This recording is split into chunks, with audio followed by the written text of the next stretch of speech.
Decent, the intention is to make sure that we don't hide in Harambes to practice corruption. How can you accept the fact that you are taking your ill-gotten money to a funeral of a mass accident like the one we had in Ekolomani at Iguhu? Mr. Speaker, taking over from where the Senate of Kisii has left, I want to remind colleagues that this is our baby. When we rose to respond to the disaster of the Gen Z, one of the things we resolved upon in this House, in that great debate that we had never seen before, was that we had to address the displeasure by the young people on how we spend all our time showing off opulence, choppers,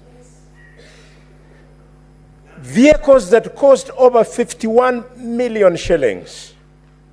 And the youth, because they are better educated than what our generation was at their time, they are able to relate your income to what you contribute in Harambee.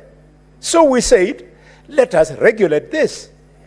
The intention of this bill, and I want to urge colleagues, let us read it. The intention is not to abolish Harambees. The intention is to sanitize. The intention is to make it decent. The intention is to make sure that we don't hide in Harambees to practice corruption. How can you accept the fact that you are taking your ill-gotten money to a funeral of a mass accident like the one we had in Ekolomani at Iguhu River, Lukose? You take those millions, and yet the reasons why the accident took place is the bad state of the roads.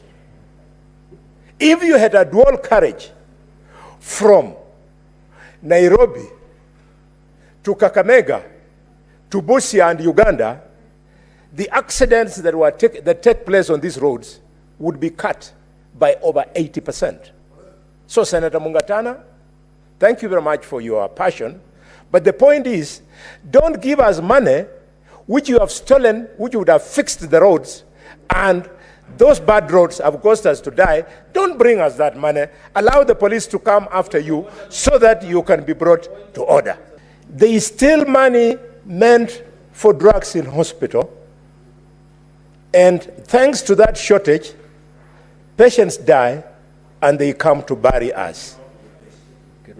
Mr. Speaker, there is still money meant to fix our roads. Mr. Speaker, they go ahead and buy four-wheel drives that can avoid potholes and buy choppers, and courtesy of those bad roads, when we die, they come to show us. We don't want that money. Mr. Speaker, in Tana River, I have had the choice and pleasure for 6 years to practice medicine in the Coast Province. And I know what poverty has done, not just in Western, but in Coast. So, Mr. Speaker, there is still money meant to improve the productivity of the lands in Coast so that they allow the people of Tana River to come to them through Harambees begging for food. Mr. Speaker, through this law, we don't want that kind of money. And Mr. Speaker, this law has been very well thought through. When you read through, Mr. Speaker, it is not casual. Let me respond, for example, to the concerns in this bill of the Senator of Tana River. We have Part Roman 3, which speaks to fundraising appeals And they say, Mr. Speaker, in clause 8, that the provision of this part shall not apply to a private fundraising appeal where the solicitation is made from members for beneficiaries of the nuclear family or relatives and does not extend to members of the public. Clearly, this bill is going to allow us to sit as a family in Marinya, a family in Idaho, and do our fundraising. What they are against is public fundraising. And the law has gone further, Mr. Speaker, in clause 9, has created distinction between public and private fundraising. It is the public fundraising that we want to control. I therefore, Mr. Speaker, wish to appeal to colleagues. Let's go through this proposal with a tooth comb so that we can refine it for it to be better. Are you saying this thing is a joke?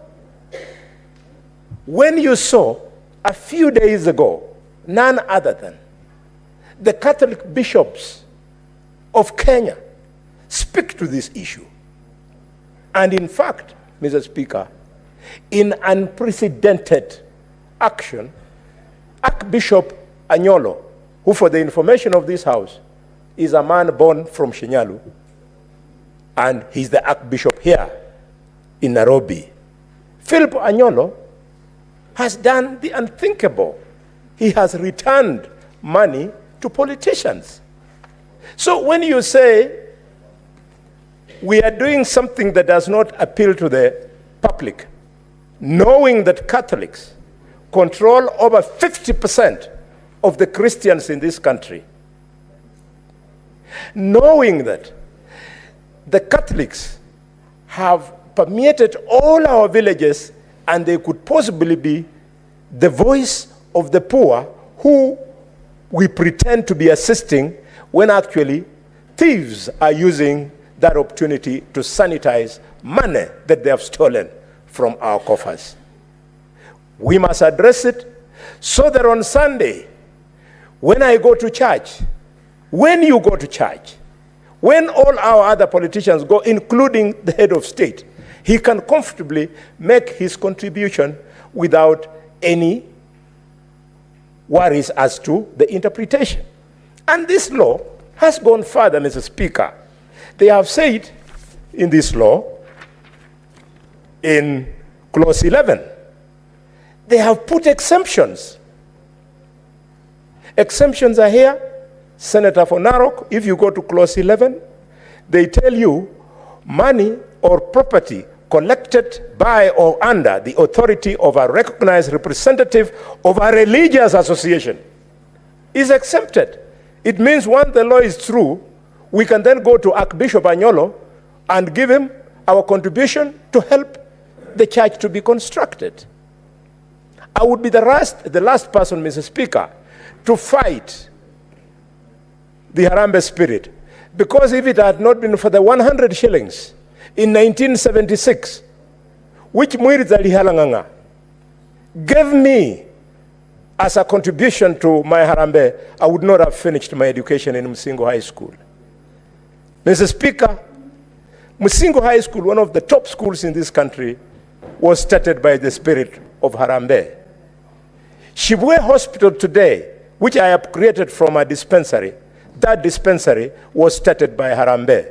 So Harambee is good, but unregulated, you leave it to where you see people using it to sanitize the money they steal from us. Mr. Speaker, I want to conclude by acknowledging that this is indeed a difficult decision to make, because somebody who will not take trouble to read this law, he will think you are against charitable activity. No. In fact, one of the charitable organizations that I belong to, Touch Africa, where I'm a director of the foundation, was started by the late Michael Kijana Wamalwa because he believed in touching people. We want to touch people, but touch them with honor and touch them not when we are taking advantage of them. Mr. Speaker, I support strongly and I propose that at the right time we'll come with proposals to amend so as to make this bill better. Thank you, Mr. Speaker.